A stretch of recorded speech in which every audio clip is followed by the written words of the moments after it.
It's another delicious day here in the Let's Make Food from Food Kitchen, and today I'm gonna make a peach and prosciutto pizza with arugula and a balsamic vinegar glaze.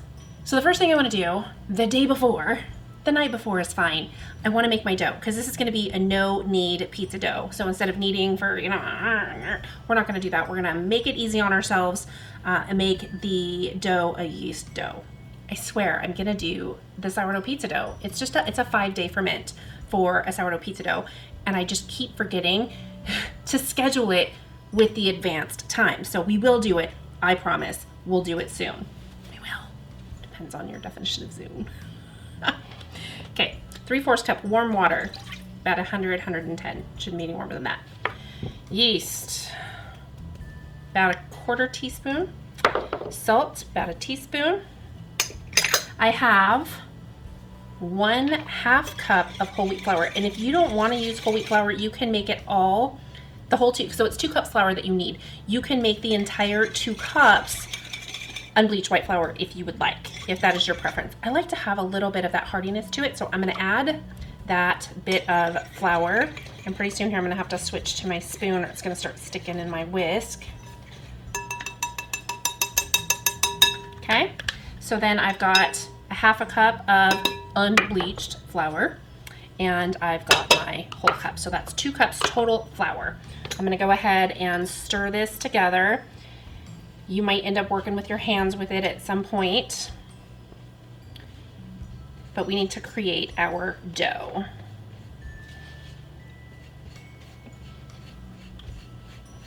I don't know why I'm holding these. Let me get rid of them. So once again, this isn't, we're not kneading this for kneading purposes. I'm just incorporating all of the ingredients until it is fully incorporated. And then I'm just gonna let it sit in this bowl overnight until tomorrow afternoon when I'm ready to make the pizza. In the meantime, I'll make the balsamic glaze, which is relatively simple. It just takes a couple of minutes, a pot, and some balsamic vinegar. You can buy a glaze, but say make it yourself. I just want to make sure that none of this is dry. I don't want any dry bits in there. So once I get to that point, I am done.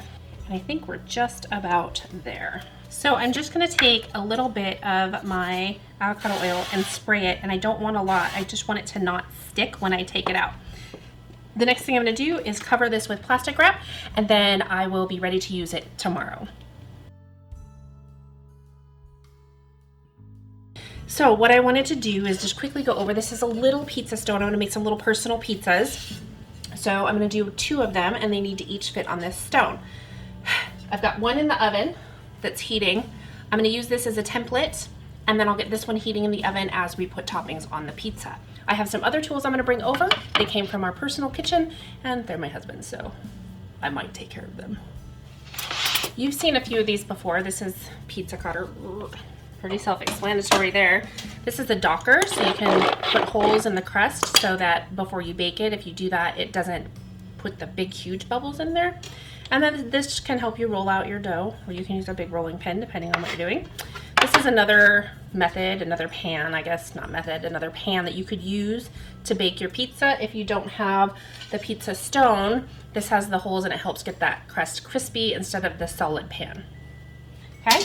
And lastly, this is a pizza peel. This is what you see the pizzerias, they use this to kind of like get the pizzas up. So I'll be using that to put my pizzas onto my stones that'll already be in the oven. They have to be in the oven to get them hot. I've got it on broil at the highest temperature. This one only goes up to 450. If you can get it up to 500, do it at 500. So let's get started with the dough. I'm going to clear this stuff off. I need to get a little bit of flour to dust my surface, and then we're gonna start working with the dough. I went ahead and put my other stone in the oven so that it has time to get hot as well. Instead, one of the benefits of homeschooling is I always have a ruler. So 7 inches is what I want my pizza to be square. So 7 inches square.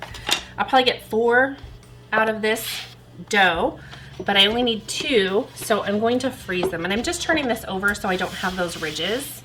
Okay, and I'm just gonna throw some flour on there so it doesn't stick. Get some on my hands, and I will be ready to start rolling out my dough, okay? So here it is, and I want to separate it. I guess I could use my pizza peel. Usually I would use my bench knife, but I didn't get it out and this was handy, so. I'm just gonna divide it into 4 pieces. Okay. Now, turn that one over so that it gets floured. I'll press it out a little bit with my hand, and then I'll start rolling it. Again, we want that 7-inch. And if I think it's too thick, I can take some of the dough and cut it off and roll it back out to shape. But you can do a thick crust, a thin crust. It's really up to you on how you want to go about that.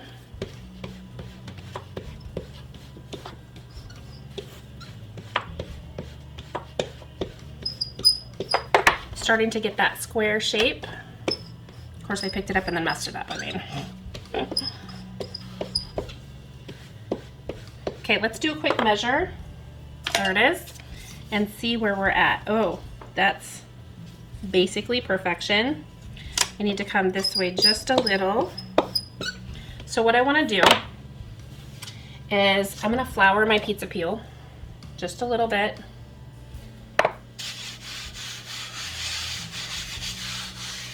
Okay, and I'm going to transfer this for now to my pizza peel. Okay, remember I'm doing 2 pizzas here. I'm going to spread that flour out just a little bit more. I don't want a lot. I don't want to over flour it or add a bunch more. I don't need to add a bunch of flour to my dough. So I guess I didn't do that well enough. Maybe I should have hand pressed it a little more. Let's try that. I've never been able to do like the, I'd probably stick to my ceiling and then be one of those comic moments where it just falls on my head. I probably still use it, I'm not gonna lie. What is your favorite kind of pizza? Why don't you tell me down below in the comments what your favorite pizza is. I've only made one other pizza so far here in the Let's Make Food from Food kitchen. It was a sausage pizza. So I had homemade Italian sausage and I did a yeast dough. I am gonna make a sourdough crust, I promise. I am gonna make it. So tell me, what is your favorite pizza? And maybe that's what I'll put on my sourdough crust. And now it's time to top our pizzas, okay? This is some olive oil. It's not extra virgin, it's just olive oil. I'm going all the way out to the edge with it. I should have docked it first, but that's okay. I'm gonna go ahead and just finish this olive oil and then dock it. See, I forget steps too. All right, pizza docker. If you don't have one of these, no sweat, grab a fork and stab it. Just kind of wherever you can stab it, grab your fork. Actually docked better with the olive oil on it, huh? There, nice and docked. That step's done. I'm gonna go ahead and put the olive oil on this one. And you can add some garlic. I just think it's kind of weird with the peach, so that's why I don't. We're gonna have some pretty bold flavors coming on this pizza, and I just feel like garlic is over the top for what I want. So I'm not gonna do it, but you make this pizza how you like it. That's what I always say about everything, really. Next, I need some cheeses. So this is a fresh mozzarella. You can use shredded if you would like, and I'm just going to put it around. Now you wanna leave space because it's not the only cheese that we're using. Okay, so that's about all the mozzarella I'm gonna put on here because, as I said, I have more. So for 2 pizzas, you'll need about 1 ounce of fresh mozzarella. And if you're using shredded, just about the same. You can use shredded. Okay, now I'm gonna move this out of the way again because I need to prepare my peach. I don't want a bunch of flour on it. Let me rinse this, I'll be right back. Now I don't think I'll need a whole peach because I'm just doing 2 little personal pizzas. You could make this a full-size pizza. Just roll out your dough to fit whatever pizza screen you have. And this is what, they call it a pizza screen. Pizza pan, pizza screen. Oh, this one's fresh. All right, now I'm getting somewhere with it. This is a nice, fresh, almost not ripe peach. Oh, but it's delicious. So what I wanna do is take the piece that I'm gonna use and just get the peel off of it. And then I'm going to make some very thin slices. to put on my pizza. If it's too thick, it won't cook enough. So I'm doing very thin slices. Okay, and then I'm just gonna cut those slices in half so they're a little bit smaller pieces. If I need to cut up more, I can, but I shouldn't need a whole lot because I'm only doing these 2 pizzas. So I'm just going to kind of put these around on the pizza.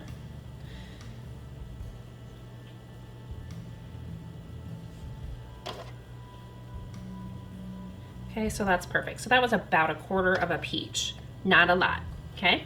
You can always add more if you'd like it thicker. Just remember that it will change your cooking time some. I'm gonna bring these back over here. So now we have a couple of more toppings. This is prosciutto, and I am not making this in my kitchen anytime soon either because the cure time I think is something like a year. And again, I don't have the space for that, which is why I don't make the balsamic vinegar myself. I made the glaze out of the vinegar that I bought, but 1 thin slice per pizza should be enough. So you eat an ounce, maybe, not a lot. And you're just gonna take that 1 slice and spread it all over the 1 slice of pizza. And just tear it with your hands. You don't need to cut it, you can just tear it up. Like so. And then you repeat for the other slice of pizza. I have some goat cheese. This is why you didn't go all the way with the mozzarella. And this is a creamy goat cheese. And I'm just going to kind of sparse this in around the mozzarella so that we've got multiple kinds of cheeses going on here and different flavors.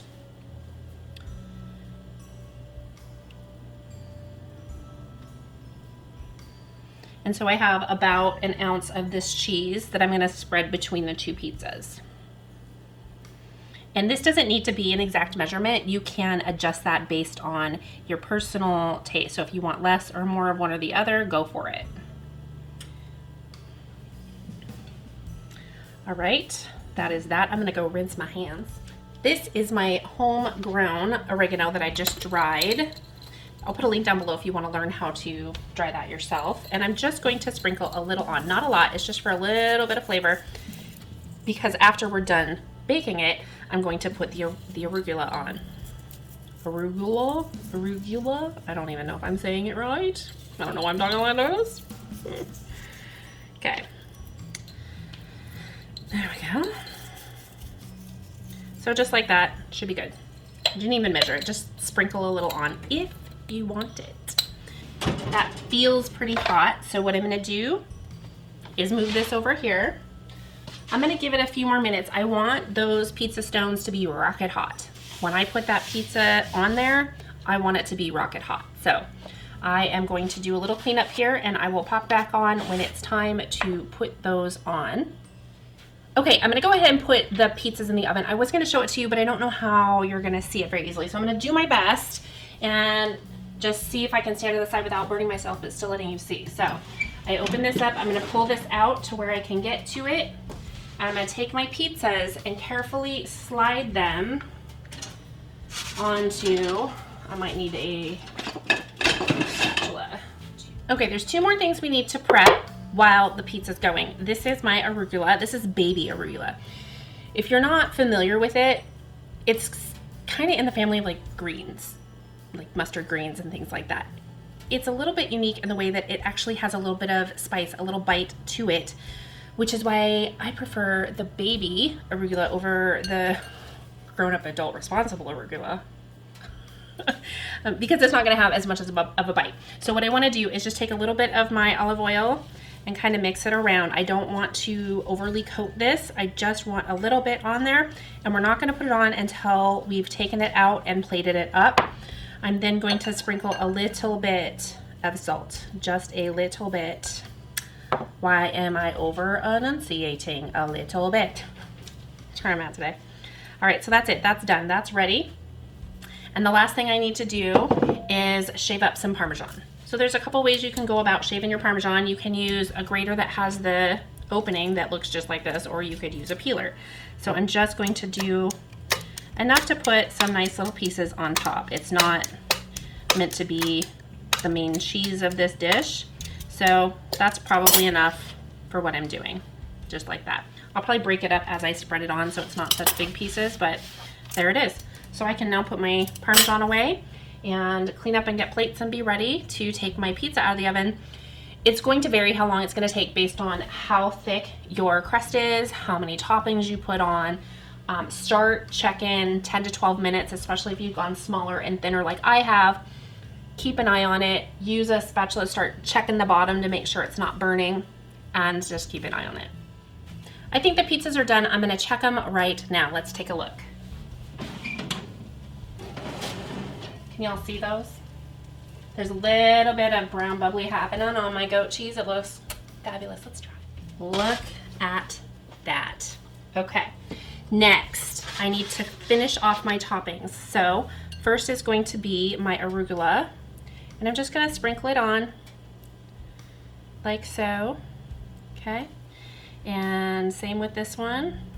You don't want to pile a ton of it on. It can overpower the flavor of everything else because it does have that bold flavor, but you'll be okay if you just kind of do it like this. That's probably a reasonable amount. Next is the freshly grated, shredded, not shredded or grated. Next is the shaved Parmesan cheese. I'm just trying to distribute it about equally. And last but not least, the homemade balsamic vinegar glaze. Again, I didn't make the vinegar, just the glaze out of vinegar. So with this one, you want to be careful not to use a lot because it can have a very overpowering flavor. There it goes. So you just want to kind of drizzle a little like so. And that's really all you need. And if you've got a really keen eye, you might have noticed there's another pizza in my oven. My daughter Anastasia is a big fan of home-cooked food, and she loves homemade pizza. She is waving at me from behind the camera because she's excited to eat her pizza, which is pepperoni and mozzarella. She wanted oregano on it. She's got both shredded mozzarella and fresh mozzarella. She's ready to eat it. So that means I better move on with this one. So next I just need to cut my pizza, and I'm just going to do triangles this way. And I'm going to try and carefully move it onto my plate. All right, his and hers ready to go. Now he has to wait till I bring it to him. Hers, I get to eat it right now.